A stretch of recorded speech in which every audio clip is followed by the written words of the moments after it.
Hey, how's it going, everyone? OutlawClient here, back once again for another episode of the Weekly Podcast Zone. And what can I say? 2021, very first episode of the Weekly Podcast Zone. I have to admit, we haven't quite been keeping up with the normal weekly standards, so we might have to just revoke the weekly part and just call it the Podcast Zone. But anyway, we've been quite busy over the last few weeks, so we haven't been able to get much up. But I mean, we just couldn't avoid this juicy Nintendo Direct. Well, I mean, if it was juicy, I guess you guys will be the deciders. But anyway, joining me once again this week, as always, I have TakuStar. Hey guys, what's up? How's it going? Happy New Year. Even though it's quite late now, but yeah, Happy New Year. Yeah, happy New Year from February. Long overdue Happy New Year from me as well. But anyway, as I was saying, guys, we will be going over the Nintendo Direct, the one that came out on the 17th of February. Jeez, I nearly got it right. Okay, I got it out eventually. But anyway, without further ado, I think I'll start things off. And honestly, Nintendo did start off with a very heavy hitter, kind of like with the previous Game Awards. And that was the Smash Brothers Ultimate character reveal. Now, this was kind of like a 2-in-1 character, but I have to admit, when I first started watching this, I completely, well, I say completely, but I got in about 30 seconds late, so I was quite a bit through. Now, I know usually at the beginning of these character trailers, you have the not actual in-game footage, which is kind of dead giveaway, but for me, walking in that late, I kind of thought, oh, okay, it's just a bit of Xenoblade Chronicles, so there I was scrolling down on my phone and not really paying too much attention. Anyway, slowly, I was getting sadder and sadder. And then I saw the FD stage, and then next minute I have to admit I was kind of cheering because I don't know about you. I'm sorry, Xenoblade fans. Nothing against Rex, but I'm not exactly the biggest Rex fan. But hey, we got another character. I always found the gameplay interesting, so in my opinion, this is probably the best way they could have gone about it. Now, TakuStar, how did you feel about this Smash reveal? I've never played Xenoblade. Well, I have played Xenoblade, but I've only played Xenoblade X. I haven't played the new one, so there wasn't any I didn't have any connection to the character being announced or anything like that. But I mean, I'm happy that it's another character in the roster, but would have preferred like a third-party character. Yeah. No, that makes two of us. Like you said, I've only really played Xenoblade X, and I think that was like 30 minutes when you brought it over to my house. That was pre-COVID days, of course, so I really have very little experience, but I have seen like tiny snippets of gameplay of Xenoblade Chronicle 2 and a bit of the first one as well. But like I previously said, nothing against Rex, nothing against him at all, but I never found him that appealing as a main character. Like if you've seen Shulk's like Shulk as a protagonist in the first game, in my opinion, it was so much better. Like I think it was Tetsuya. Oh no, sorry, no, that's the creator. It was Adam Howden, I think, was Shulk's voice actor. He just put in so much emotion into Shulk's role. But then you had someone like Rex in the main Xenoblade Chronicles 2, and he just honestly, some certain life-threatening situations, the boy was not reacting how any normal human would react in that situation. And his voice, I didn't like his voice anyway. But enough of roasting Rex. That's not what this podcast is about. The characters themselves were Pyra as the fighter, and later Mythra in the trailer as well. As I said, I always found the gameplay quite interesting, but not really much of a connection to the character. But from what I saw with the whole Pyra and Mythra character selection, character changing thing, I thought it was quite interesting. Like Pyra looks like the heavy hitter. Of course, she has the fire attacks, and then Mythra kind of looked like the quicker character. You know, weaker but very quick hitting attacks. So I think she does have the potential to be a pretty good all-around character. And again, there aren't really too many stance change characters in the game, so definitely a welcome addition in my opinion. I always like different character archetypes and stuff. In addition to that, I did like the stage as well. I have to admit, I always do talk about the stage, but once again this time the stage just looked great. As I said, in the DLC packs, I haven't been upset with any of the stages so far, so it's quite a nice addition. Anyway, TakuStar, how about you? Any thoughts on the actual stage, or what did you think of the character gameplay itself? The character looked very, very cool, very expressive. She looks like she's got they look like they have some cool moves. I'm sure, like I said, I welcome a new character. Would have preferred if it was a non-Nintendo character, but yeah, she looks like a decent character, and I'm sure she'll be a lot of fun to play with. Yeah, and I have to admit as well, I was kind of surprised that they got in because I thought Super Smash Bros was for good boys and girls, but as we've seen there, we've got the good boys and girls version of Mythra, because if you've seen Xenoblade Chronicle 2's the original art, their attire is very, very different, and I'm sure the artists will love it though. But either way, as I said, the character's very interesting, and personally I can't wait to play as them. I'm a huge Smash fan anyway, as I'm sure most of you know. And yeah, no, can't wait for them to come out. And by the way, it's March of 2021, so we only have to wait a month until they come out. Although we don't have exact release dates, but I'm sure there'll be a Sakurai Presents, kind of like with the previous DLC characters. But anyway, anything else to say, TakuStar? No, I think that's it for me. Yeah, I don't want to speak. I know there's quite a lot of games to cover, and if you let me talk about Smash, I will go on for the whole hour, so I think I should stop here. I'm just trying to think quickly if there was anything else, but no, really good cutscene or good reveal trailer, I think. Not one of my favorite characters. I'm just like you. I would have preferred a third-party character, but I really think the gameplay looks very interesting, and if the character's gameplay looks good enough, then I'll be there for the character. I'll be trying them out, definitely. Anyway, so moving on from Super Smash Bros. Ultimate reveal, the next game up was Fall Guys Ultimate Knockout. Now, Fall Guys, of course, is already a game that's on PS4, but this time it will be ported over to the Nintendo Switch. And once again, no specific dates, but they did mention about how it would come in the summer. So yeah, that's another game to look out.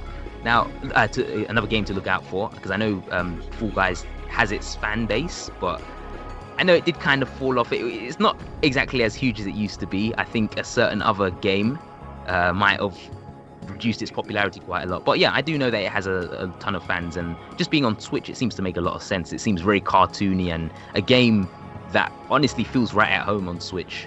TakuStar, how did you feel about Fall Guys? Yeah, like not never really played it when it was on PC. Yeah, it's just one of those games that was really blossoming around because people were in lockdown. And obviously there wasn't really that many games that were releasing last year, let's be honest, so it managed, to take off, but I don't know, I just can't see it sort of like being a big game. I feel like the fad sort of just ran out going forward, but yeah, it's welcome to come to the Switch for those who haven't had a chance to play it on PC and PS4. Yeah, I completely agree with what you said. I don't think it's going to be as massive as it was before, because the lockdown, that was just the perfect timing, and that really what propelled it into worldwide popularity. But as I said, yeah, it's a nice addition to the Switch, I guess, and it still does have its fans. So again, maybe if you are a fan of the PS4 version and you want a mobile version, you want Fall Guys on the go, then you got that option. And as you said as well, new fans of the series or people that haven't tried it will also get their chance to play it then as well. So yeah, I haven't really got too much else to say about Fall Guys coming this summer. So this summer, of course. So next up we had Outer Wilds. That's by Annapurna Interactive. I hope I'm saying their name right. And I have to admit, I know next to nothing about this game. I know that it came out back in 2019 for Xbox and PlayStation, but it also has like a lot of praise from fans. I've just been hearing good things about it all around. But again, as I said, I know next to nothing about the game itself, or the gameplay, or where it takes place or anything. Well, okay, I'm seeing a lot of space, so I'm going to say in outer space, but yeah, that's all I really have to say. What do you think, TakuStar? What are your thoughts? I'm in the same boat as you. Yeah, I just know that it existed, never really played it. It's not a game that I'm particularly looking forward to, but like I said, any game that gets put on the Switch, which just means it's a game that other players will be able to play that didn't have the consoles it was out on before. Very true.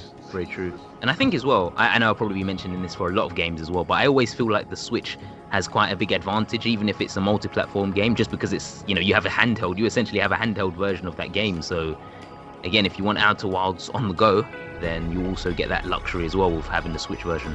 And again, since I'm going into the game blind, I'll probably give it a try at some point, and going into the game blind is even better. I don't know what to expect, but I have heard positive things, so hopefully that would be a good experience. Following Outer Wilds, we had Famicom Detective Club. And this was the cult classic. I believe that was on the Famicom disk system. But this game will be releasing for the first time outside of Japan, so that's pretty cool, I guess.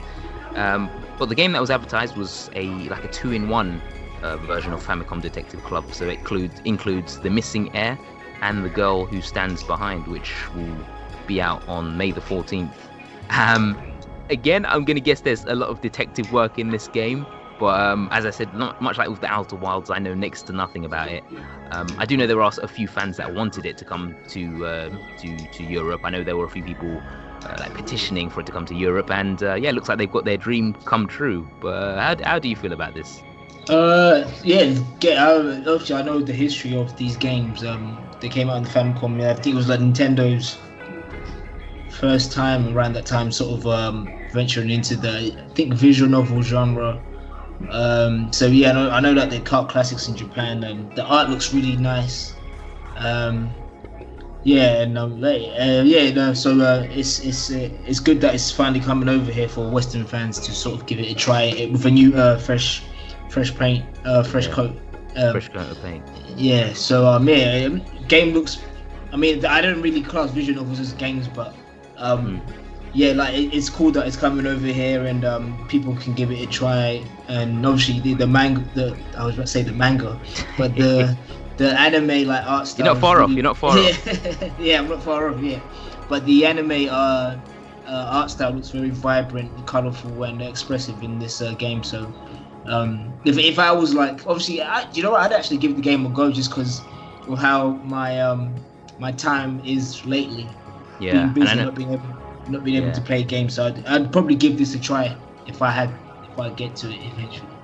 Yeah, no, I know you are that Doki Doki Literature Club fan, so I mean, no, but jokes aside, I agree with you. Visual novels are kind of like an experience, more so than a full. I mean, they are games, but I feel like they are more experiences than anything else. So yeah, that'll be quite interesting. And again, as I said, I haven't got much experience in it, but I'll be more than willing to give it a try, especially if they release a demo or something at some point.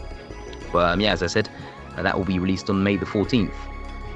Next up, we had Samurai Warriors 5 by Koei Tecmo Games, and Samurai Warriors games. I mean, this is kind of I believe it's like an expansion of the Dynasty Warriors games. It looks all right. I guess I haven't really tried any other than Hyrule Warriors. I might try a little bit of Calamity of Hyrule. Is it Calamity of Ganon, I believe, or the new Breath of the Wild style one that came out. I have to try that at some point. But I only really have experience with Hyrule Warriors. How about yourself, TakuStar? Are you a Warriors fan?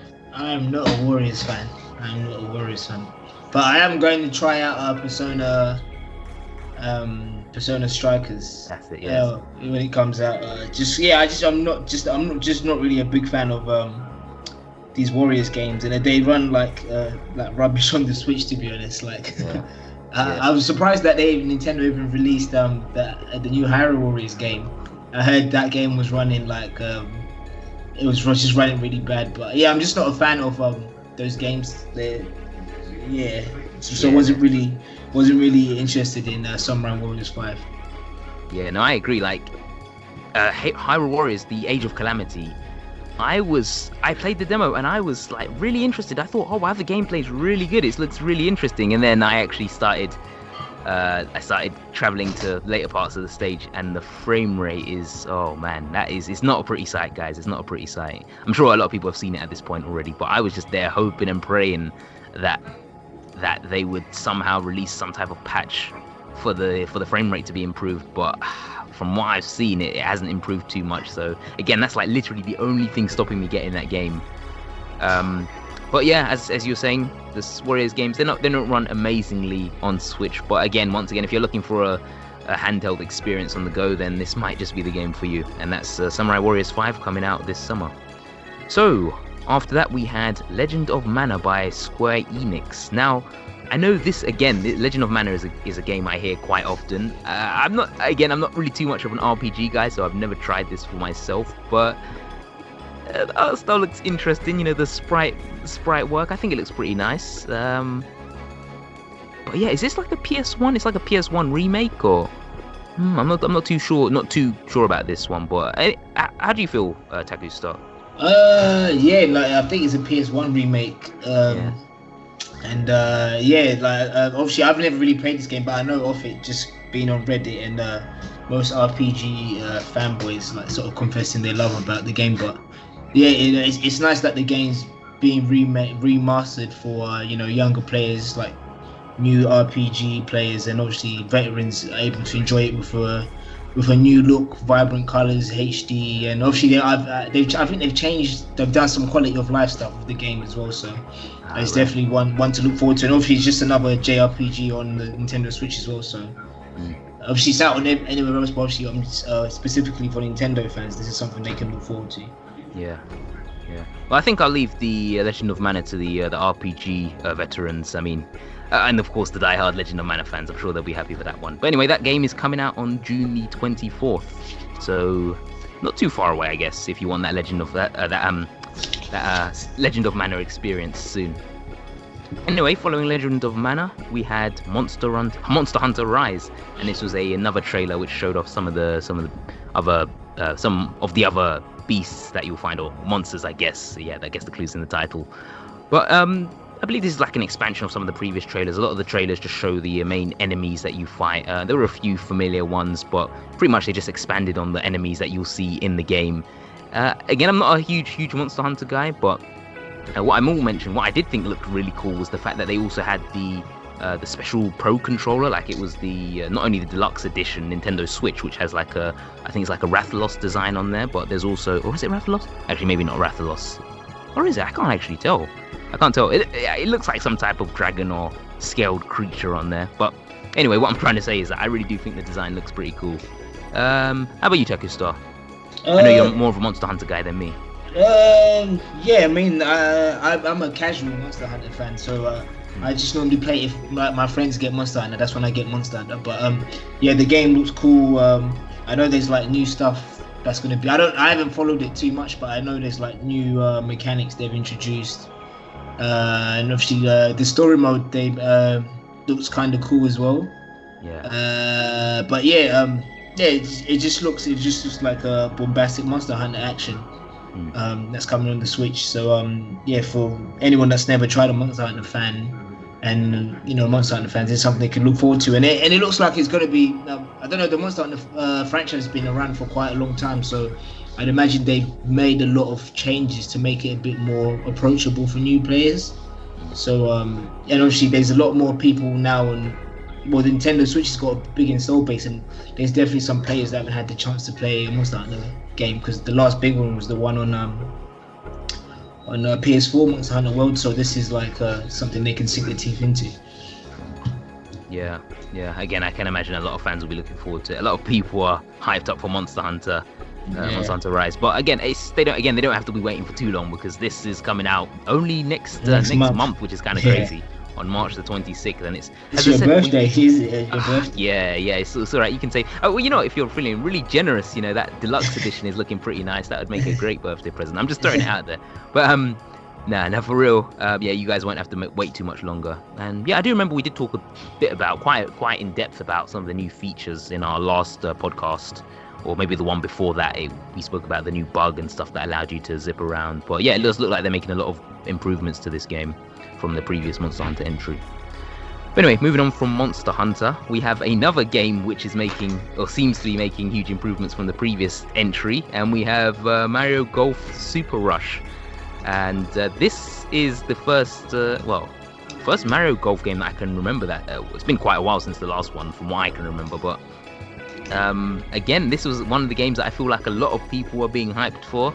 I know we spoke a little bit about this yesterday. I can't say we can't quite say that we have the exact same opinions as the vast majority of people. But TakuStar, you're more familiar with the golf series than me. How did you feel? What were your first impressions? I mean, the Mario sports games for me anyway have just been kind of lackluster the last couple of years. So I wasn't too happy. Not happy, like I was happy that there's a Mario Golf game coming, but they're just so lackluster nowadays. It's not exciting as it was back in the day. But yeah, it's good that Mario Golf is back. And obviously, to me, the best Mario Golf game is the one on the Game Boy Advance. It had like an RPG like story sort of like where you'd go, where you'd like be a character, and there'd be like all these, there was these like different on the maps, there was like different golfing like cups you could enter. You had like a lodge room where you could relax, and the Mario characters would be walking around the lodge, around the world as well, doing their own stuff, and then you challenge them to tournaments and stuff like that. And obviously the story progressed, and there was a cool like RPG and story to it. But since after that, the Mario sports games just in general haven't been that great. Mario Tennis hasn't been that great. I don't know. Even looking at the upgrading systems for the character, for your own Mii character in the story mode, it looks very simplified. It doesn't look very, I'm not saying that there might be depth, I don't know, but it just didn't look like that to me. But it's good that Mario Tennis is back, and obviously, like I always say, for new players that have never played a Mario Golf game, this is one they could sink their teeth into. Yeah, coming out on June the 25th as well. So we don't have to wait too much longer for it. A lot of these games, well, this presentation they announced was supposed to be games that are coming in the early quarter of this year. So a lot of these games that we'll be talking about won't be. You won't have to wait for too long to play them. Although Nintendo did break a few of their rules, but I'll get to those games a bit later. But yeah, as we were saying, it looks all right, but I mean, we think we need to see a little bit more. I will mention that the speed golf mode, the one where everyone has their turn all the time, that looked pretty cool, like a really fun feature. As I said, I can't really compare it to any previous modes in the Mario Golf series because I haven't got much experience with them. But it seems like this is like a brand new thing that's introduced. I haven't seen or heard of any mode like this before, and as I said, it does look like a lot of fun. So yeah, that's pretty cool. Oh, and of course, bonus points because all the characters in there had their own golf outfits. From Mario to Bowser to Wario to Waluigi, everyone. So everyone is dressed to impress this time, and very very strict dress code this time around. But yeah, as we mentioned, it will be coming out on June the 25th, so we won't have to be waiting too much longer if you want to try it out. So next up we have another port, and this one is Tales from the Borderland by 2K, which is coming out on March the 24th. Now Borderlands, I did play this game back on Xbox, and I have to admit, I didn't really get into Borderlands. I know it has a huge fan following, but as I said, I just didn't get into this game. I didn't play too much of it, to be honest, like maybe an hour or two. But as I said, I didn't really delve too much into the land of Borderlands. And again, I think the fact that it's on Switch and it seems to be running decently. I mean, it was mostly just cutscene footage, but some of the few bits of gameplay that we saw seemed alright. So I definitely want to give Borderlands another try because, as I said, it has a huge fan following, and I want to see what the hype is all about. So that's my opinion. But what do you think, TakuStar? I'm just not a big Borderlands fan, so I just didn't really care about this one. Yeah, geez, the viewers must be thinking, do these guys like anything? But I mean, guys, we assure you, we do like games, just because we haven't got the popular opinion. But as I said, you will hear us talk about some games that we did quite enjoy. One game that we're not too sure. Well, I'm not too sure if you enjoyed. I know I didn't. I thought the games are all right, but I don't know if I enjoyed the premise too much. And that was for Capcom Arcade Stadium.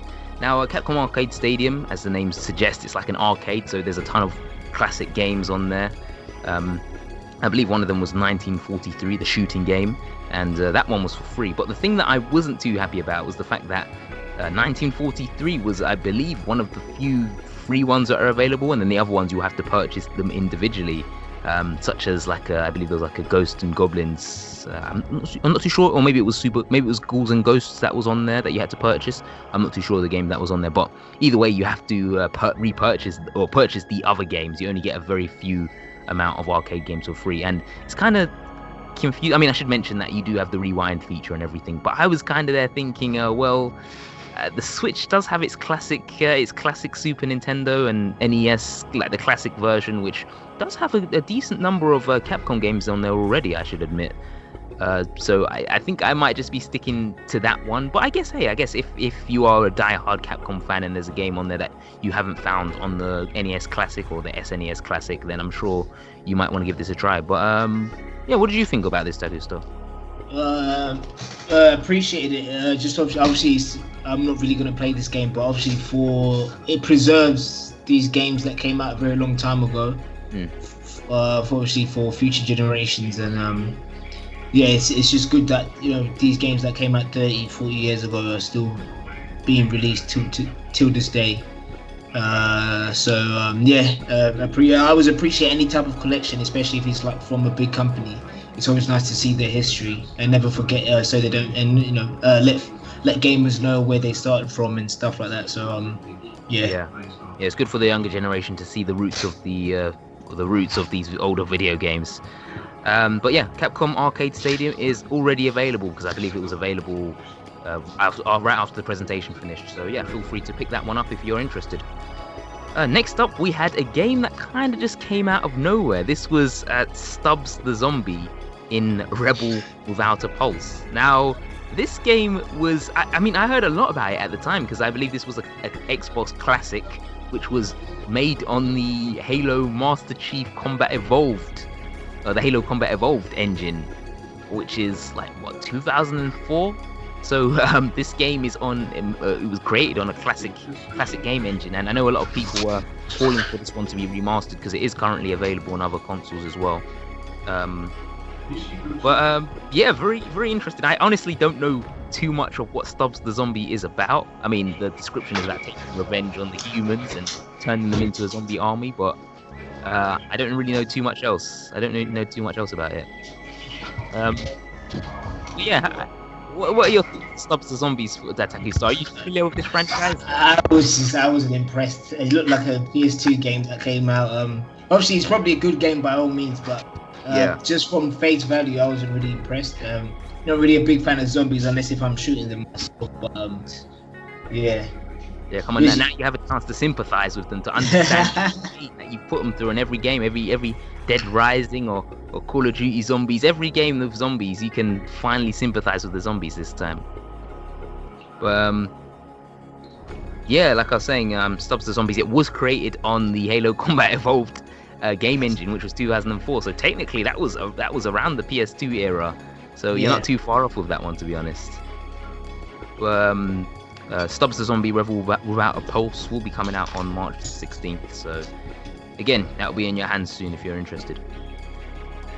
So next up, we had, from one bizarre game to another, we had No More Heroes 3, that's by Grasshopper Manufacturing Incorporations, and again, I don't even know what to say about No More Heroes. That game is just so bizarre. I never got the chance to play 1 and 2, but I know this is a hugely requested game. I know it was originally Travis against the Assassins, and he was fighting to be work his way up the Assassin rank, pretty much. But again, it's not. I don't know too much about Travis Touchdown.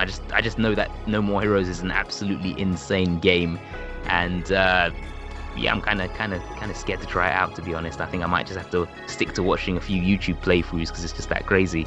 But TakuStar, do you have any history of No More Heroes? I don't have. I've never played a No More Heroes game. Always wanted to play, because the games are by a guy called Suda51. He's like super crazy guy. Yeah. These games are always insane. Like there was one game he released called what's it called again? Killer is Dead. Oh, right. And there was like this weird it was like an action game, action adventure game, action slash. But then there was he always has like these quirky modes in the game, and there was a gigolo mode where you basically you play as this guy, and you kind of have to see through these female characters. You go on dates with these female characters, and then you wear these glasses, and you have to try look at. You got these glasses that can see through their clothes. Oh no, the X-ray glasses! Oh, man, X-ray glasses only in Japan, man. Only in Japan. You got to try and look at their body and stuff, and not get caught. And if you don't get caught, you get like a bonus, which was tied into the mechanics of the game. So obviously, his games are super wacky, but a lot of people appreciate them, and they're always crazy as well. Like, I think in that game you ended up fighting a character, and you fought like a tiger in space. like a Oh, big wow. tag space. So there's always crazy stuff going on. And obviously, the new No More Heroes look the same as well. It looked crazy as well. So I've actually never played the Suda game, but I'd like to give this a try and see why everyone likes why it likes this game. And it looked pretty flashy as well. So Well, I mean, I was scared before, but after your description, I'm in terror and absolute terror now, because that was just that those descriptions. I mean, only in Japan. Or sorry, only Suda 51, I should say. I don't want to characterize the whole of Japan, but yeah, this guy does seem to come out of the most bizarre games, and I've heard of that history as well. But anyway, that will be available on August the 27th. No More Heroes 3. Next up, we had where is it? Where am I? Oh yeah, so this was Neon White by Little Flag Software. Now, actually, when I first heard of this game, or when I first saw the game, I was like, the company sounded very familiar.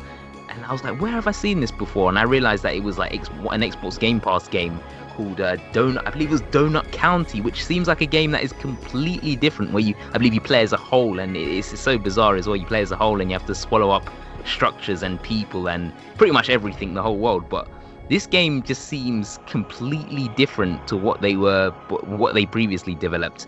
And this one was just about, well, you can't really tell by the title of the game, but it was just about snipers and really fast-paced, chaotic gameplay. It did look like it was perfectly set up, or they did a lot of planning around the gameplay, because it was like they weren't making a single misstep. But as I was saying, it does look like a very fast-paced game if you have the skills. Another game that looks kind of bizarre. It's kind of weird. It's like you befriend other snipers, and I don't know. Is this a sniper game, or is this Tinder? I don't know what's going on, but either way, Neon White just kind of looks another bizarre game. Not quite No More Heroes 3, but kind of strange. What are your thoughts? Yeah, no, it looked crazy. Like there was card collecting, there was shooting, there was a lot happening, and there was quite a lot to digest within the time we had to watch the trailer. So I couldn't get a rough understanding of what the game actually is, but it looked cool. It looked cool. It looked like cool. If it was an anime, it'd be cool to watch. So yeah, nice art style. I think the art style looked really good as well.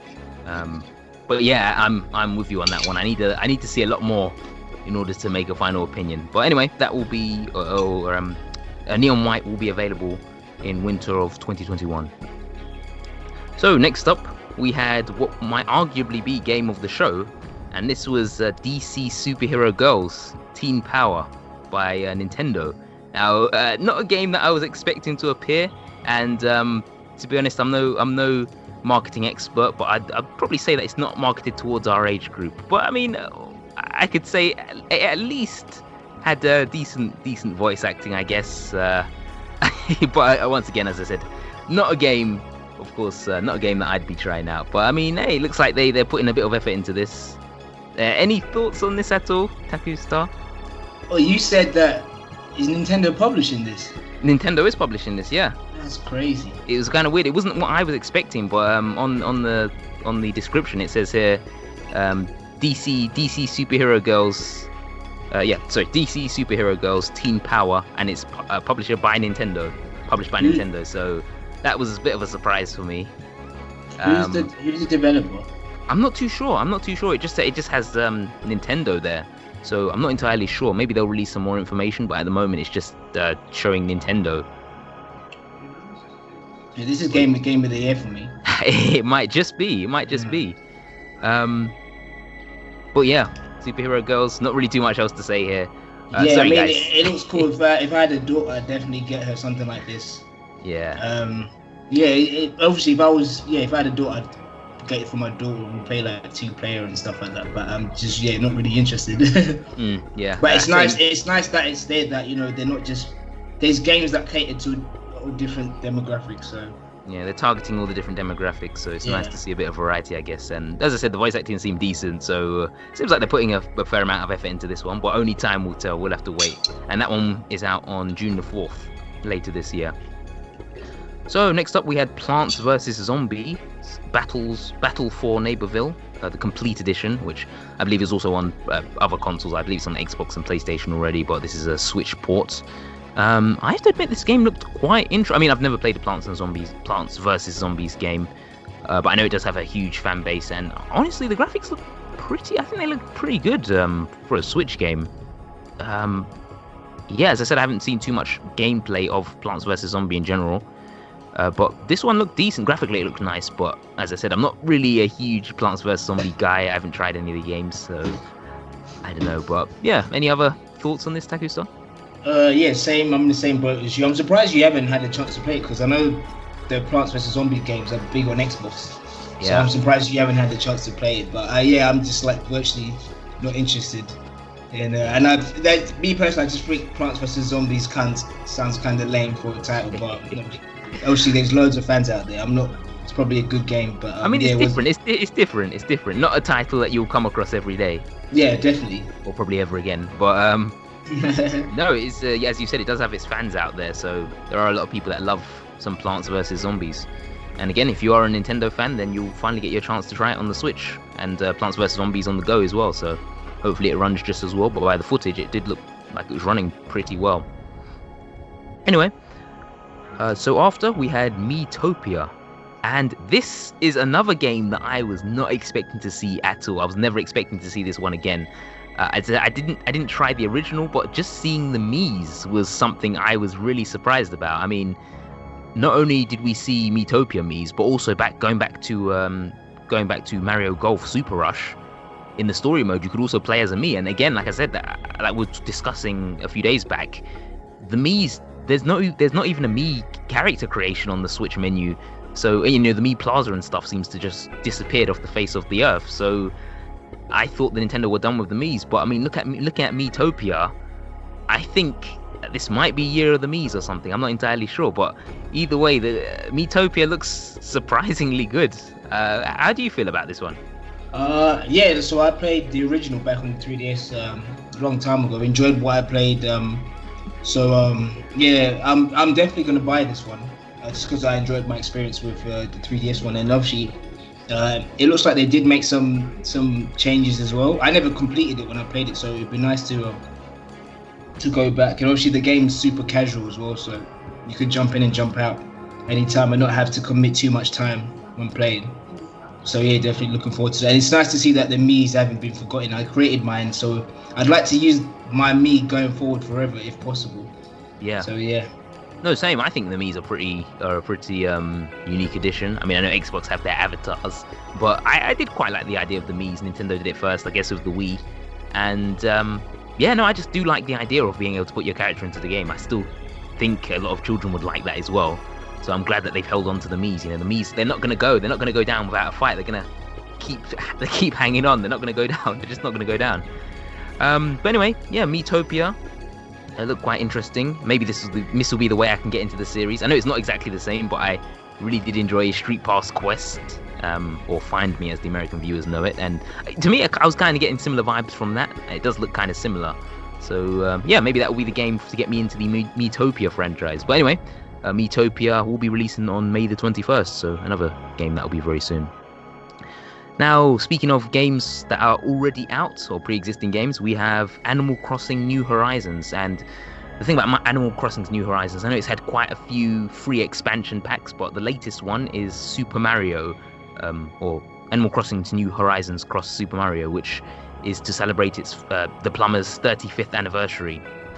So if you like Super Mario attire, if you want to be Luigi, if you want to be the number 2 in Animal Crossings, then you can feel free to grab yourself a Luigi hat and some overalls. And also as well, oh man, warp pipes as well. That looks pretty cool. Some of the items just look really cool. Like, I know it's Mario, so of course they're going to pay a lot of attention to detail, but really did look like they put in a lot of effort into this expansion. Really cool features. I mean, again, I'm not an Animal Crossing player, but TakuStar, how do you feel about this? Is this the feature to pull you back into the world of Animal Crossing? Nah, I just think obviously it's cool that it's there and celebrating Mario and stuff like that, but I just don't think Animal Crossing's game loop was enough to keep me going for ages. So, but obviously for people that are still playing, this is a nice addition. You can customize your island how you see fit with the Mario DLC. So yeah. Yeah, and again, if you are really looking forward to getting your hands on this is Only it's available in less than a week. It's coming on February 26th, so you won't have to wait too much longer.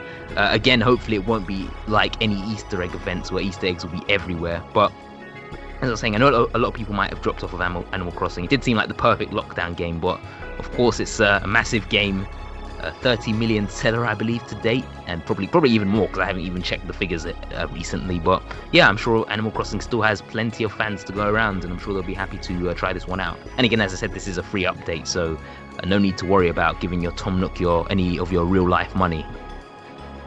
Anyway, so after Animal Crossing, we had a very quick reminder for another existing game, and that was by Bowser's Fury. They seemed to I can't remember what was his name. The announcer. Well, either way, the person who was directing or announcing or commentating for the Nintendo Direct, he made sure to remind everyone to buy Bowser's Fury once again, and of course buy it for your parents and everyone you know. So be sure to get everyone a copy of Bowser's Fury. But honestly, I haven't played it. I played the original Super Mario 3D World, and to be honest, it does look pretty cool. The Bowser's Fury add-on looks really unique. A brand new 3D world. Well, maybe not brand new. And honestly, there was no pun there with the 3D world part. But it's pretty much 3D. It's like an Odyssey style, although gameplay-wise, not the same as Odyssey. But you get the catsuit power-up in a 3D world, and of course you got Bowser Jr. as well there. So a decent co-op game. Oh, and of course it is definitely worth mentioning that this game has complete online multiplayer now. So due to COVID, of course, we can't really travel around too much. But now, if you do want to play with your friend, you can do that online, which is a really cool feature. I am very tempted to double dip, to be honest, because the Bowser's Fury content is looking pretty interesting. But how do you feel about this, TakuStar? Yeah, I'm similar to you. I loved the first game, but the initial game when I played it on the Wii U, had a lot of fun. Me and my brother playing it. Yeah, I'm willing to double dip just to see what they've done within the Fury world. Is it Fury World? Or Bowser's Fury, yeah. So, Super Mario 3D World. In Japan, it's called Fury World, so I'm going on. Yeah, that's true. Yeah. So yeah. It just looks cool. It's nice to. It sort of seems like an experimental. Like I think they said it was like a 6-hour game. So experimental 6-hour game, sort of fusing the Super Mario World mechanics and like the openness of like the mainline Mario, the 3D mainline Mario games. And sort of like trying to find a middle ground. It'll be interesting to just see what they've done. And I'll probably double dip eventually once I get the time. So agreed. Agreed. It is quite an interesting world, and I've been hearing a lot of positive feedback as well. So who knows? Hopefully maybe they'll even make a full game based on this concept. Who knows? But yeah, Bowser's Fury out now already. If you guys want to try it out. And of course it comes with the Super Mario 3D World. You get the full game, the full Wii U version, alongside Bowser's Fury. So yeah, it's like a 2-in-1, I guess. Next up, we have a game with the most bizarre title, aka not Octopath Traveler. We have Project Triangle Strategy. Now, again, nothing against this game. It had quite an interesting art style. I know Octopath Traveler is a very, very popular game. It has a lot of its fans, and it's kind of like a semi 2D, like 2D characters in a 3D style environment.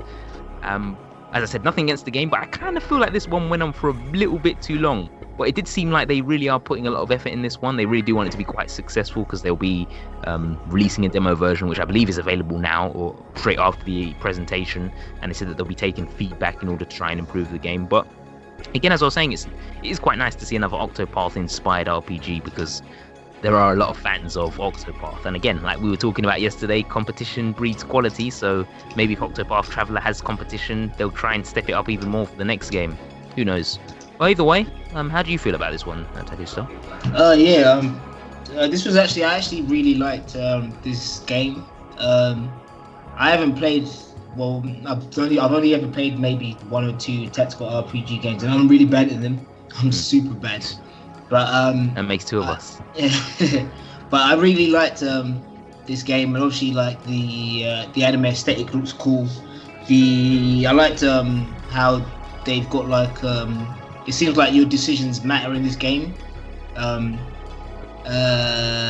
With what you do as a player and stuff like that, with how characters sort of like feel about you when you do certain things, and it was quite quite. It looks like the battle system's really deep. Like you've got like the ability to like I think there was one in the video. There was a bit where they like made it rain and then they summoned thunder, and then they like summoned the thunder in the water, and then like it's like damaged characters that were around there. Like there was an added extra effect with that, and I thought that was really cool.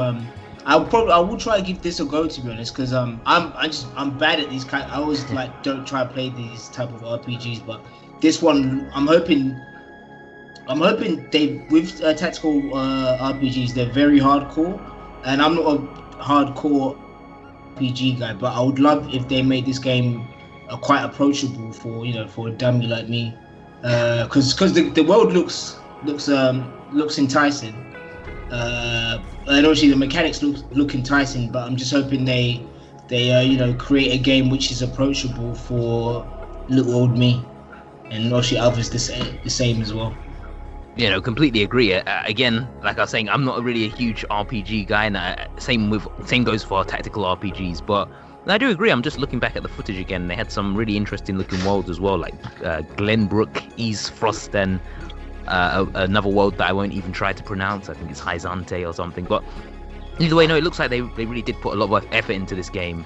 And I did feel like it personally. I did feel like the presentation went on for a little bit too long. But as I said, it's probably because I'm not into that type of game, so it felt even longer.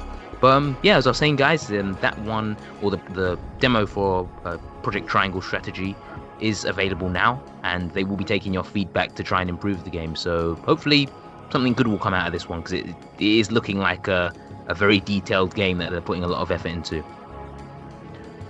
So following Project Triangle Strategy, and by I should mention the full game isn't out until 2022, so it's going to be quite a while. Again, there's Nintendo breaking the rules of their direct about the early quarter games, but it's still nice to see what they have coming in store in the future. So as I was saying, following Project Triangle Strategy, we had Star Wars Hunters. Not too much is known about this, except it's coming in 2021. But well, this was by Lucasfilm Games, I should mention as well. So the proper Star Wars team. But honestly, I have no idea what to think of this game, just because it was just pure cutscenes, and I don't know what to say. I mean, if you're a huge Star Wars fan, maybe you want to try and give this one a look. But otherwise, I can't really say too much else about it. It's just cutscene at this point. But TakuStar, do you have any other thoughts on this one? Not really. I've just never gotten into Star Wars, or I've never gotten to watch the Star Wars franchise, so I didn't have an attachment to this trailer being mentioned or anything like that. So yeah, to me it was just another game. Yeah. Actually, one thing I will say is that it looked like there were like classes. You had the Jedi, and then you had the Stormtroopers. It looked like a bounty hunter class, and then there was like I think it's like Chewbacca class, but it looked like they showed holograms of the different classes, so maybe it will be like a battle royale and you can play as the different classes. That's what I'm guessing so far, but again, there's no way of telling until later. But as I said, it will be out in 2021, so we don't know the exact time, but we'll just have to wait for some more gameplay before we can really make any type of real decision. But speaking of another game that's coming out in 2021, well, actually majority of these games are, but another game following that is Knockout City by Velan Studios. Now, this game kind of confused me at first, because the starting of the trailer, the starting of it seemed really good, like it was some type of Wreck-It Ralph, where there was like different characters from different series. There was like some orc-looking character, then there was like a guy who was from Counter-Strike, and there was even a princess that was like made of pixels, which I thought it's quite an interesting concept.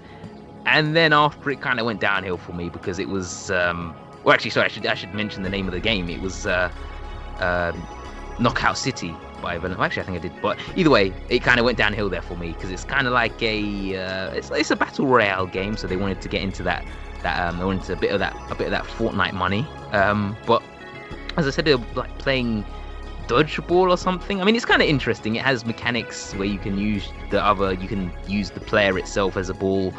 So I mean, it looks like a really fun team-based game. But me personally, I don't think I'm quite into that battle royale genre. I'm all battle royaled out, I guess, by all the other games that are out at the moment, like Apex and Fortnite. But TakuStars, how do you feel? Are you a bit more optimistic on Knockout City than me? I don't like. You know me. I actually despise online games. Oh. So yeah. Unless if it's like a fighting game, I actually don't care about playing online.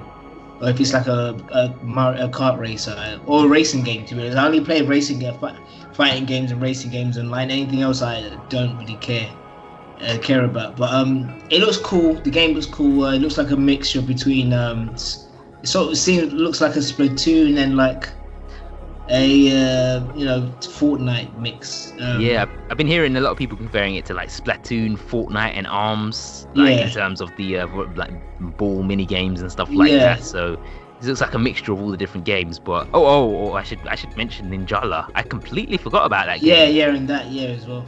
So I mean, it looks okay. I won't be playing it, so. Yeah, no, that probably makes two of us. I mean, I can't remember. Is it free? If it's free, I might give it a try. But if not, then I'm sorry, Knockout City. I think I'll have to pass on that one. But Knockout City will be coming out on May the 21st of this year.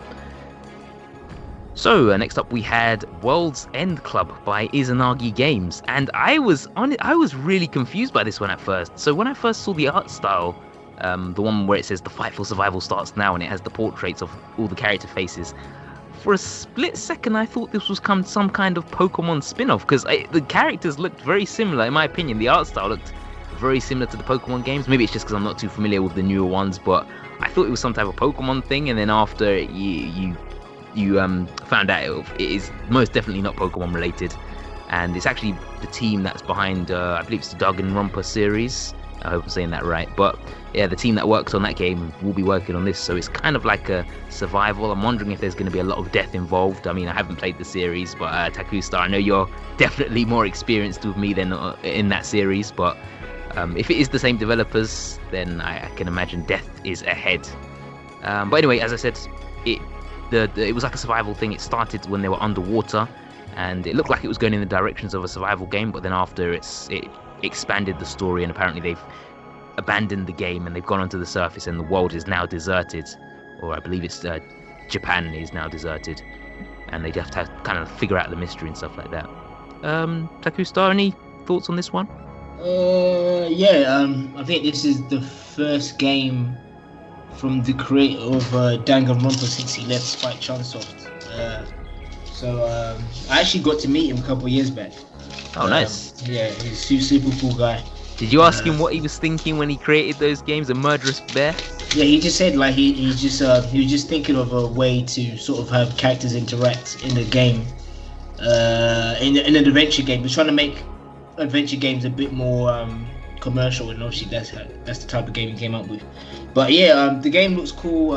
I'd imagine if you're a big Danganronpa fan or just a big fan of his work, this is definitely something to look forward to. And obviously, it's not an adventure. It's not just an adventure game; it's a platform as well. So obviously, there's a bit more action to it as well.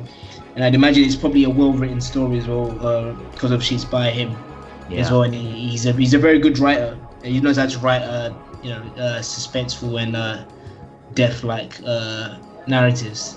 Yeah, I know the Danganronpa series. So I'm probably butchering the name of the series, but I know it has its huge following. So I'm sure fans will be very interested to see what he's working on next, or how his future games will turn out. But anyway, that will be with us on the 28th of May later this year.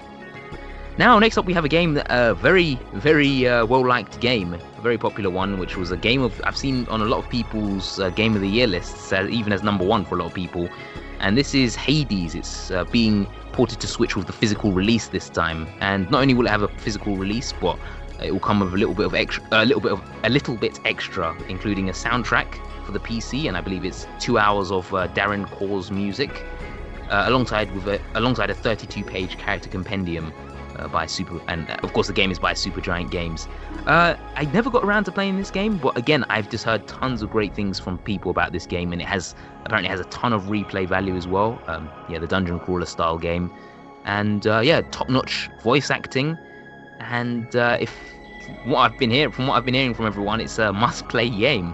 TakuStar, how do you feel about Hades? Yeah, I'm in the same boat as you. Heard a lot of good stuff about it.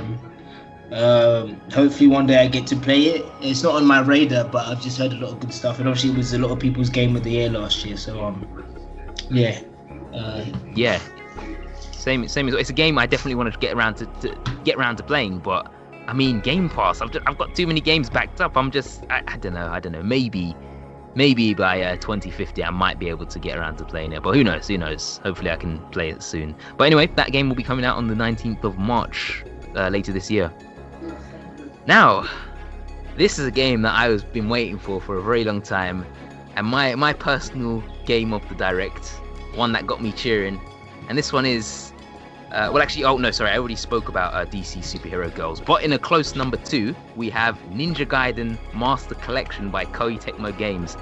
And TakuStar, I think you might have to start on, well, I'm going to be talking for years on this one, but what I will say is that I was really looking forward to Ninja Gaiden. Honestly, it's just after the last game, Ninja Gaiden Yaiba, which is kind of a spin-off, the Ninja Gaiden scene just went very quiet, and I was longing. All the fans were longing for a Ninja Gaiden game, and it's nearly been a full decade since that. And it's been even longer when you consider Ninja Gaiden 3, the main title games. But finally, Koei Tecmo Games will be porting the Master Collection, which includes Ninja Gaiden Sigma 1, Ninja Gaiden Sigma 2, and Ninja Gaiden 3 Razor's Edge. And the Sigma games, one thing that really surprised me was just the fact that the Sigma games, it's being ported to not only the Switch but also PlayStation 4 and biggest of all, Xbox One. And the reason why I say it's biggest of all is because Xbox One always had the normal Ninja Gaiden, like Ninja Gaiden Black and the normal Ninja Gaiden 2, and Sigma was always associated with PlayStation, so that was a huge surprise for me. But I'm very happy that I'll be able to play it all on one console, and I kind of feel like Koei Tecmo are doing this to gauge interest in a new Ninja Gaiden game. But most of all, the reason why it's just so important for me is just the fact that it shows that Koei Tecmo haven't forgotten about Ryu Hayabusa. We need him back in action, and Koei Tecmo, if you're listening by some chance, we need some Ninja Gaiden 4. Oh, and in case you guys can't tell, I am a huge Ninja Gaiden fan, so yeah, there's that. But anyway, TakuStar, before I run this into the 2-hour mark, do you have anything to say about Ninja Gaiden Master Collection? I think the last Ninja Gaiden I played was on the Xbox, original Xbox. I enjoyed what I played. It was too hard at the time. I was super young when I was playing it, so I was just dying back and forth. But I'll be looking forward to playing it. I'm probably going to get it on PC when it comes out. Just because, I just don't want it to run like subpar and stuff on all the other consoles. So and probably will be cheaper anyway on PC. So always, isn't it? Always PC. Yeah. PC Master Race always gets the best quality, don't they?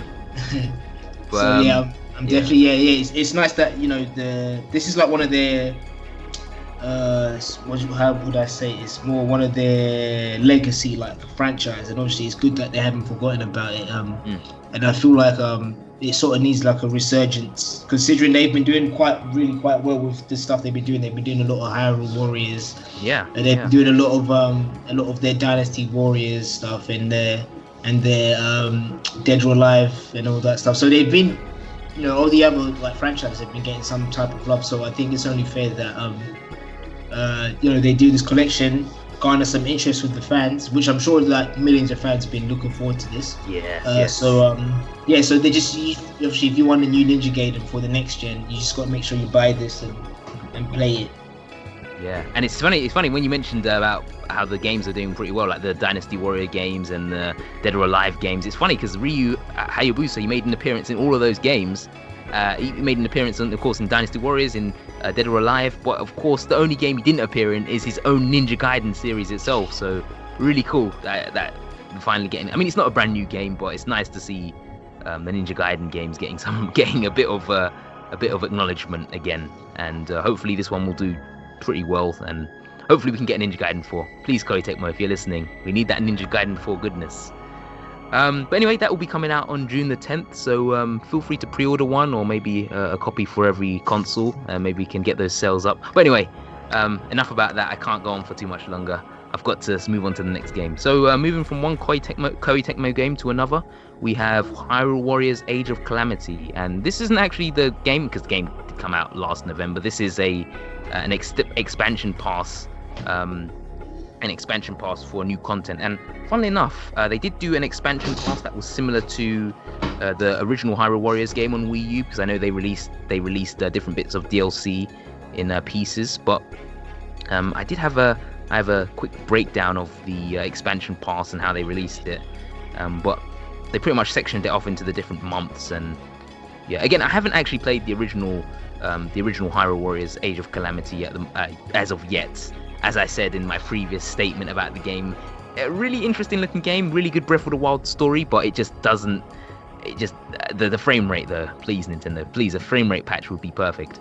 But anyway, looking at the expansion pass, the features on May the 28th, we have a new weapon added for Link alongside a new costume, followed by Wave 1, which is in June 2021, and that has an expanded roster, newly added weapon types, new challenges in the Royal Ancient Lab, and newly added enemies. And then finally in November of 2021, so we're looking at all the way to the end of the year here, we have the second wave, in which they'll add a new character vignettes, new stages, expanded roster, and a new bottle skill. I have no idea what bottle skills are, but it says new bottle skills for existing characters. And I should mention as well the two characters that they'll be adding in the first. I'm gonna guess in the first wave, because it's an expanded roster. I believe it'll be Pyra and Robbie, the two siblings, the researcher siblings.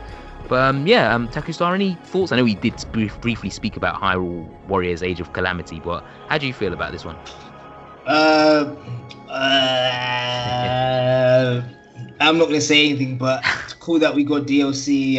People that have the game, keeps you playing again. So yeah, I don't want to say anything that might get us in trouble in the comment section. So. Oh no. Okay, well I'm gonna guess I'm no prophet, but I'm gonna guess that TakuStar might not be a day one DLC purchase for him. But pretty cool that they're still supporting this game, and it'll definitely be something to hold us off till Breath of the Wild 2 or more, at least more information gets released. But don't worry, we'll be speaking about that a bit later. But anyway, after the Hyrule Warriors Age of Calamity, they showed us a mixture of other games as well. It was more like a quicker showcase. But following that, we had. Actually, I should mention as well. It's already available to pre-order if you do want the DLC expansion pass. But anyway, Bravely Default 2 was the next game, and there was an updated demo available. Again, Bravely Default isn't really my type of game, but TakuStar, do you have any feelings on Bravely Default? Looked cool. Played the first one, enjoyed what I played.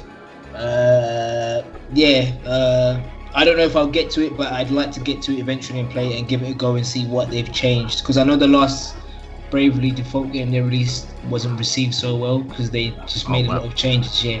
But it's because the last one was like Bravely the Second, but this one's like Bravely Default 2. So it's how does that work? They just changed it because it's Bravely Default 2 and Bravely the Second. So Second's like I'm guessing it's like a spin-off. I'm guessing. Right. So the game looks cool. I once I get some time, if I do get time, I'd like to, check it out if I do get time. It's cool, but obviously all those RPG fans, there's an extra RPG for you guys to play and enjoy, and it's a Switch exclusive as well. So it's definitely a must-have for RPG players.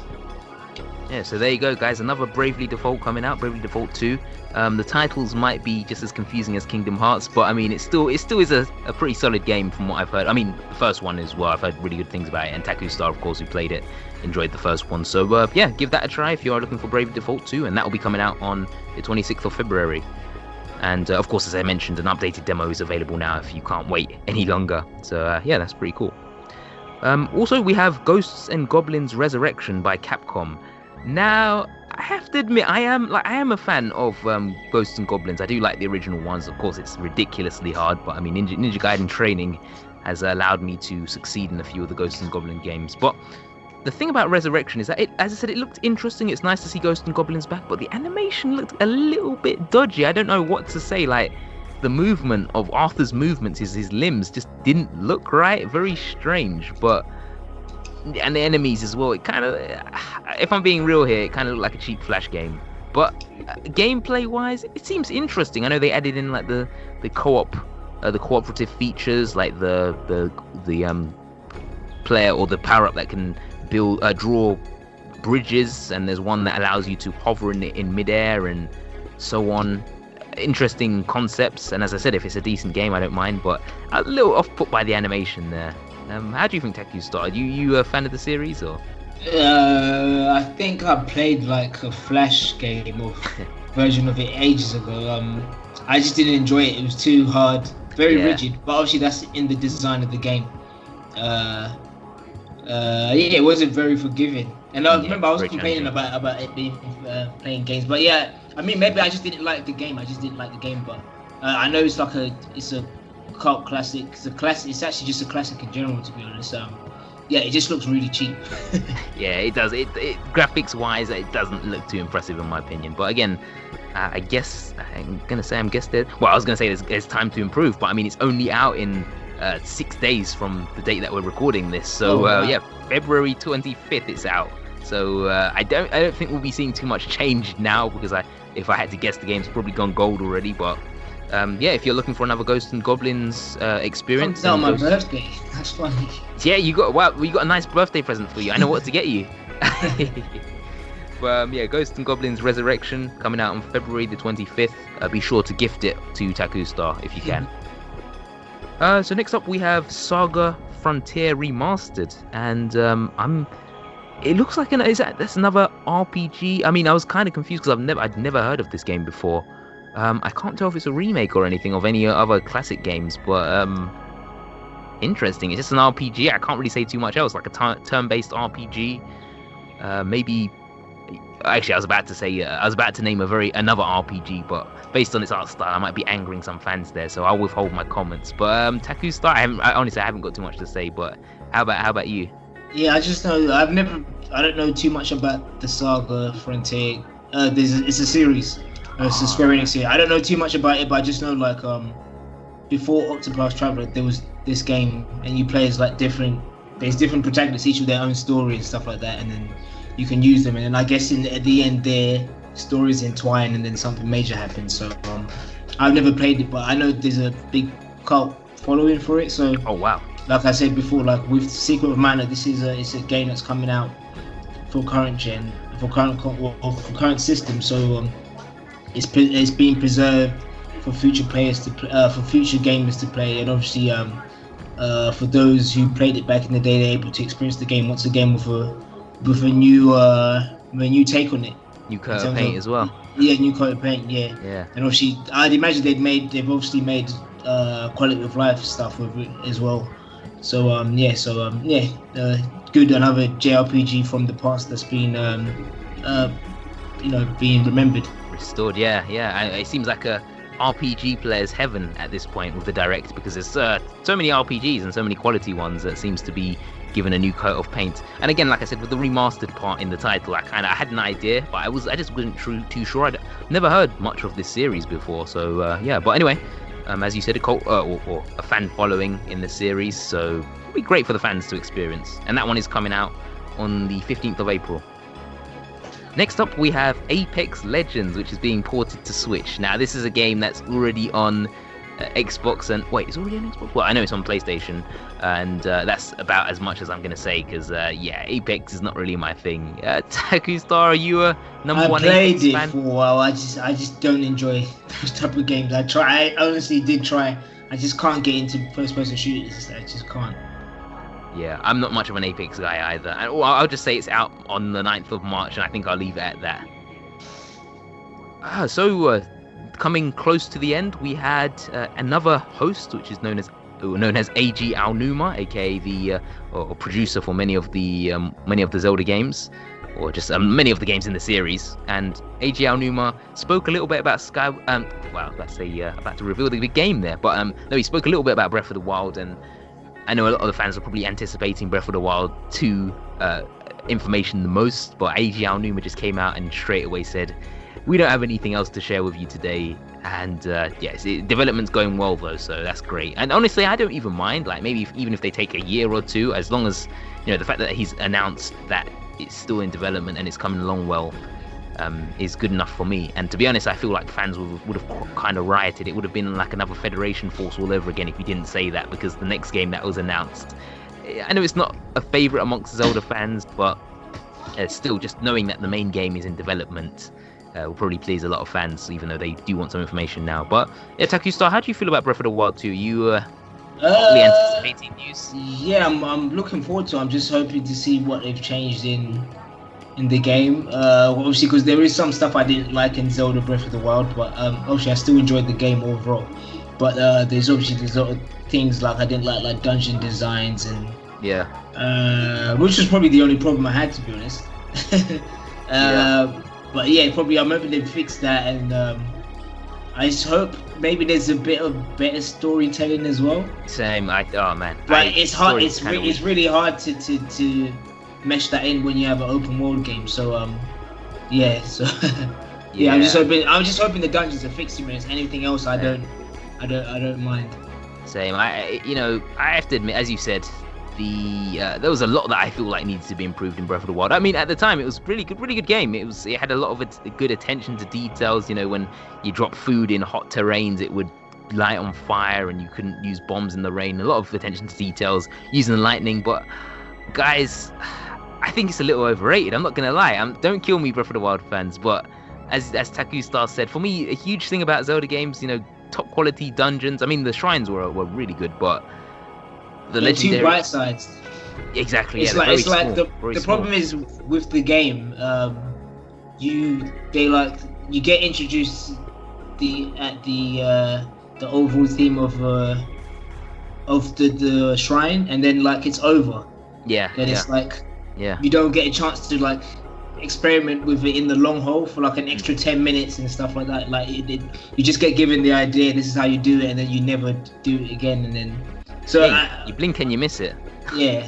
So it's just I'm hoping that they create segments where obviously you get into a shrine, the shrine's a bit lot, you learn how the shrine works, and then obviously they stretch it out a bit more to experiment with the with that mechanic for the dungeon mechanic, which is pretty much how every other Zelda game has handled it. You find a weapon in the dungeon, and then you use the mechanics of that weapon or item or whatever, and you use that throughout the dungeon. But with Breath of the Wild, like we said, you blink and you miss it. Just when it starts to get good, it's like the dungeon's over, or the shrine is over, I should say. And as I said, the dungeons aren't the best. Enemy variety was a little bit lacking. Some of the a lot of recycled enemies just with a new coat of paint. Literally just different coloured enemies. But as I said, Breath of the Wild is still a pretty good game. I'm hotly anticipating Breath of the Wild 2, because of course I'm sure they'll take all the negatives and improve on them. So yeah, I can't wait for that one. But it's good to see that the development is still going smoothly from what Eiji Aonuma was telling us. But moving on from Breath of the Wild, we move on to another Zelda game, which probably would have caused riots if he didn't mention Breath of the Wild information. But then we had Skyward Sword, which is coming out as a HD remaster.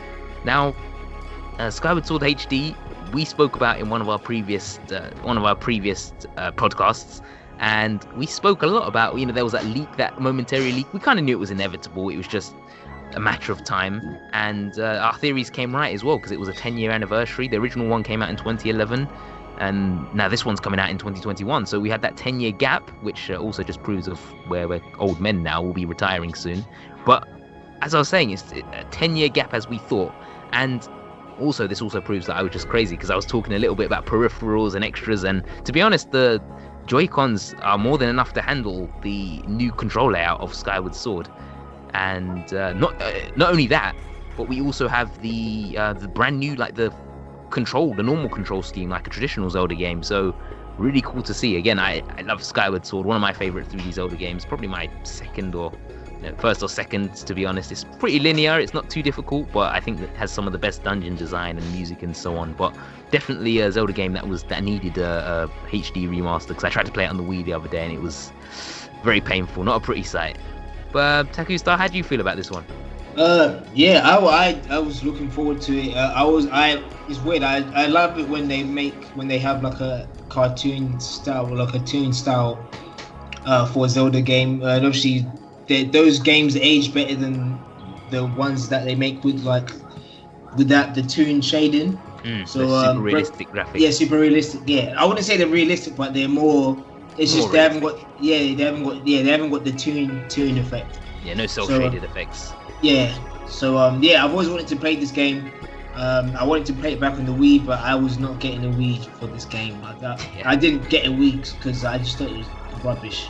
It was the casual machine. Yeah, so I just thought I'm not getting this thing, but I'm excited to play this game. People say story-wise, it's probably the best Zelda story in terms of story. And obviously I heard the dungeons are good. Some people complain about how like the game's kind of bad at like interconnecting the world and stuff like that. But I'm we'll see. I've never played it, so I'm going into the game with fresh eyes, or is it? Well, with a fresh take on it, because I've never played it before. So and obviously I actually do want to play like a bit more of a linear Zelda game, just because of what we got with Breath of the Wild. Yeah. So definitely looking forward to the game.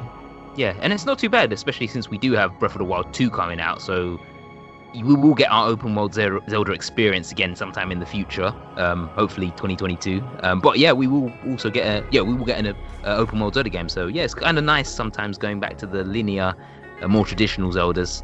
And again, another thing as well I think about this one, I know that they did add in the face buttons, and it makes sense because when you have the Switch Lite coming out, you can't detach the Joy-Cons or anything, or I should say there are no Joy-Cons, so they pretty much have to have face buttons, and it was I believed it was inevitable that they'd have a normal control scheme. But I just want to say to you guys, please, if it's anything like the Wii version, please try out those motion controls, because before I absolutely hated motion controls, but Skyward Sword made me a born-again motion control user.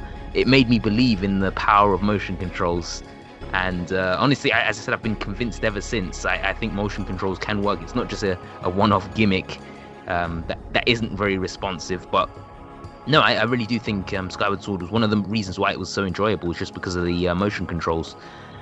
And I definitely recommend. You might not like it, but I definitely recommend at least giving it a go. That is, if it is as good as the Wii Motion Plus ones. But anyway, still on the topic of Skyward Sword, they also announced that the special edition will include a special themed Joy-Cons, which is in the design of the Hylian Shield and Master Sword. And as you mentioned yesterday, TakuStar, now we can drift special edition mode as well, because those Joy-Cons are of course exactly the same. But hey, I mean, it looks cool. I think it looks cool with the shield design. I never got around to getting that gold Wiimote either, so I think I might pick this one up if I can, if the scalpers don't get to it first, that is. But how did you feel about that design of the Joy-Cons? It looked cool. I never buy like peripherals or like controllers and stuff like that, but for any of the hardcore Zelda game that collects stuff, this is definitely one to get. And obviously I like the little design they've done. It said one of them's like the Hylian Shield and the other one's the sword. So that's a nice little touch to it. And I think I have to continue my tradition of emptying my wallet on the Zelda special editions. Like being a sucker. Exactly. Yeah, the day one sucker. I'm the ringleader of that club, unfortunately, and it's just, I don't know, my head says no, but my gamer instincts just won't stop me. I have no self-control, I can't lie. But anyway, Skyward Sword HD will be coming out on July the 16th, and again the Joy-Cons will also be available at that date as well, so try and pick it up if you can. Try and beat the scalpers. Skyward Sword HD, guys, one of the best Zelda games. Try it out.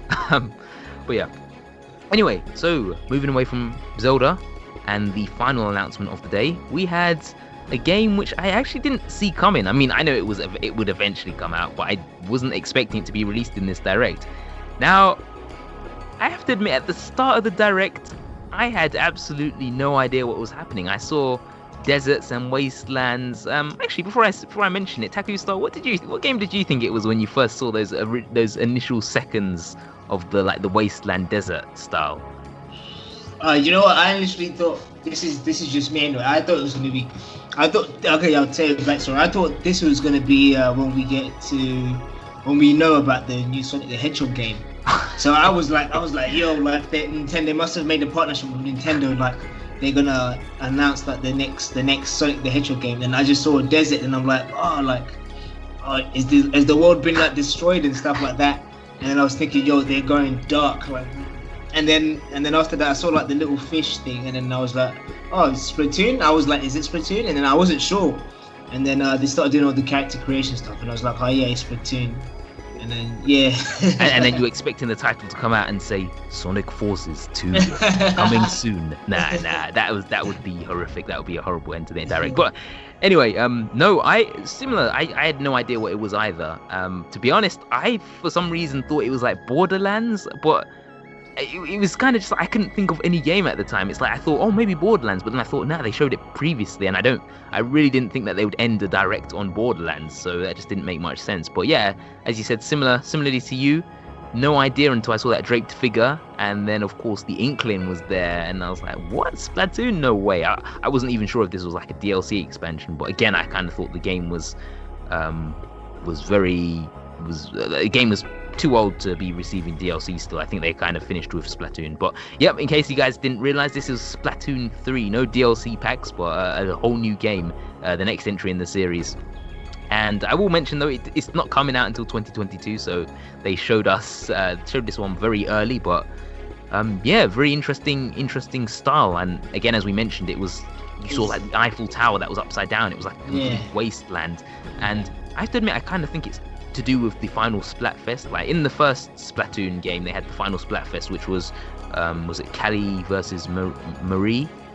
And I believe most of the people chose Marie, so Callie was kidnapped in the second one or something. Again, I have to admit, I've never bought a Splatoon game, so I'm not too sure about the story, but I just know that the Splatfest influenced it. And in the last Splatoon game, the final one was Order versus Chaos, and I believe Chaos won, so I'm thinking this wasteland might represent this chaos, so we might get like a Mad Splatoon type setting or something. I'm not too sure, but either way, again, as I said, I haven't played Splatoon, but it seemed like they've changed quite a bit from the previous ones. Like it started the round like hanging on in the air, whereas I know in the previous ones you start on the ground. That was kind of weird, and of course you had that was it like a long bow, or the Inkling had like a bow, yeah, the Inkling had like a bow weapon as well in their hand, so I don't think that was in any previous Splatoon games. But yeah, I can imagine a lot of fans will be very excited for this one. How do you feel, TakuStar? I know you did try out the first one. Yeah, I remember I had the first game on. I was about to say I had it on the Wii U. On the Wii U. We don't talk about. Yeah, I enjoyed what I played. And I'm sure I didn't play 2 because it just looked the same as 1.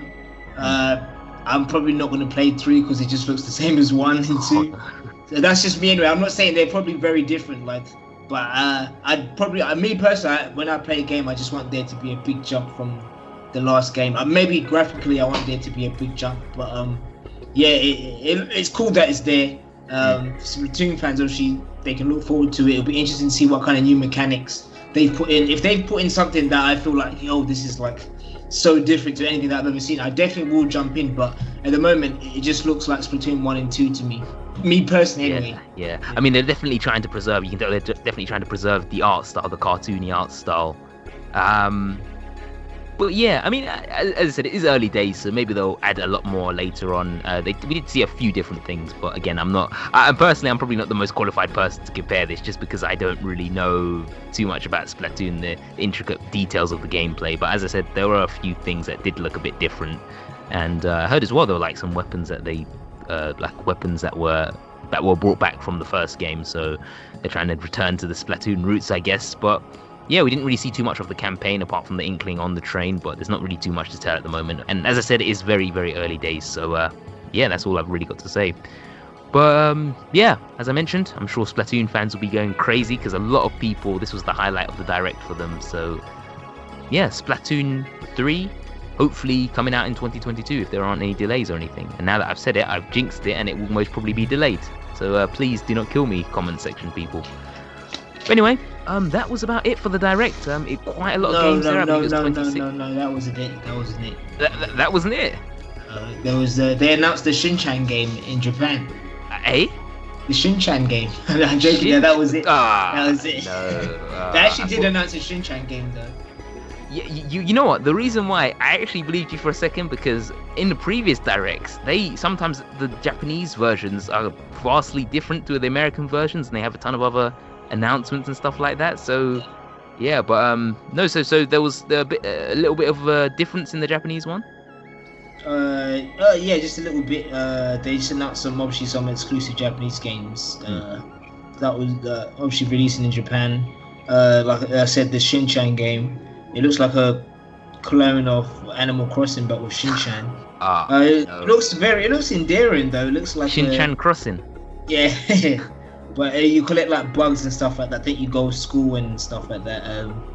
So yeah, it looked decent, and they announced some game called Caligula Effect. JRPG, looks janky as hell. No. And then they announced a baseball game. Obviously, baseball's big in Japan, not so much here, but yeah, that was about it. So a few Japanese games that we can cry about that we'll probably never get. You can get them. I guess we can import because it's not region free, isn't it? The Switch. Yeah. So I guess you could, but you could flounder your way through the menus if you can't read any Japanese. Yeah. No, I mean I am actually trying to learn a bit of Japanese now. I've been doing a few Japanese lessons. So hey, maybe by the time the game's released, I'll have that Japanese knowledge and I can import them. Who knows? But Animal Crossing, watch out, Shin-chan is coming for you. It will steal your player base if you don't be careful. But no, apart from that, it seems to be that was the end of the direct. So TakuStar, how did you feel like if you had to rate this direct? I mean, it had quite a few heavy hitters, but there were a lot of other games in between. How did you feel about this direct? It was okay. I mean, we've been starved to death in terms of directs this year. So yeah, I appreciated it. Liked the stuff they announced. My top games were.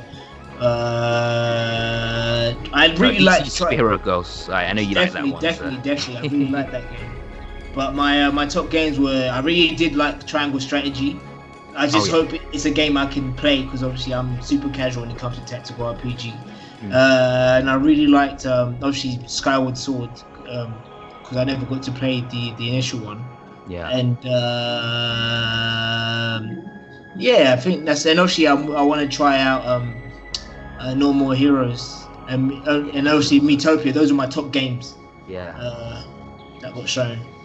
Yeah, as I said, they like similar boat to you. We were starved of Nintendo Direct. We needed that good game nourishment. We needed all those top titles, and I feel like there were a few that I was interested in. Like I did like the Super Smash Bros. Ultimate announcement. I mean, to be honest, I kind of feel like I would have liked any Smash announcement because I just like Smash anyway. And again, even if I don't like the characters, like I knew nothing about Xenoblade Chronicle 2 characters, or very little, I should say, apart from a few cutscenes that I've watched. But I just think the characters look really interesting, so I got pretty excited for that. Of course, Ninja Gaiden Master Collection, that was definitely the game of the direct for me personally. As I said, it's just not only just the games, not only the fact that I can get Sigma games on Xbox now, but also just the fact that Koei Tecmo are still acknowledging Ninja Gaiden, so all hope isn't lost for Ryu Hayabusa and the Ninja Gaiden series in general. And of course, Breath of the Wild update was nice. We didn't see much gameplay or anything, or we didn't see any gameplay, I should say, but it's nice to know that it's still in development and there aren't any major delays or anything. And of course, Skyward Sword HD as well was another huge one for me. So those were definitely my top three: Ninja Gaiden, Skyward Sword, and then the Smash reveal. Those were definitely my high points of the direct. If I had to rate it, I'd probably... I'm getting really biased because of the Ninja Gaiden stuff there, to be honest. I mean, if Nintendo could have just showed me the Ninja Gaiden collection, and I probably would have rated it highly anyway, but I'd probably give this one like maybe a 8 out of 10. I really did quite like it. The Ninja Gaiden just brought it all the way up for me. It was kind of like hovering around a 5 for me, but then Ninja Gaiden appeared and straight up to 8 for me. And of course, Skyward Sword as well, HD. It's kind of crazy, or maybe sad in a way, that I'm so hyped. I'm most excited for the remakes of these old games. But I mean, also remasters, not even full remakes, but just these old games being re-released. But yeah, as I said, those were my highest points, and about an 8 if I had to rate this direct. How about you? I'd give it like a 6 or 7. 6 or 7, yeah. Yeah, just because Nintendo didn't really announce any new IP that to be excited for, so like yeah, I just prefer. I like it when Nintendo announces new stuff, like stuff that they've never done before, like new stuff that's really exciting. So yeah. Yeah, I give it like a 6, 7. It was just stuff like we kind of knew already, and obviously the surprises for me were third-party stuff. So so it's a strong, like a high 6, and obviously like a weak 7 for me. Yeah, understandable. And they did have some really surprising ones, like Miitopia. I thought would never see the light of day again, especially not on the Switch. But anyway, pretty solid for me overall, and could have had bigger reveals, but still pretty solid. Anyway, thank you guys, thank you all for watching. If you did enjoy this one, please be sure to like and subscribe, and just let us know in the comments what you thought of this direct. Was this a top tier direct for you, or maybe this was barely scratched being a presentable direct, or did it have any games that really appealed to you? Either way, as I said, thanks for watching, guys, and also be sure to follow TakuStar. TakuStar, where can viewers find you? Viewers can find me at I haven't been using Twitter lately. All right. But yeah, so I can't remember my Twitter, but I'll get back to you guys. Oh no. I just haven't, Oh no, that Twitter inactivity. You gotta be careful. Twitter are gonna come for your account. They're gonna ban it after inactivity for like 6 months. But anyway, you can find us right here on the podcast zone, the weekly podcast zone, if you missed the sound of our voices. Anyway, as I said, guys, thanks again for watching, and until next time, peace out.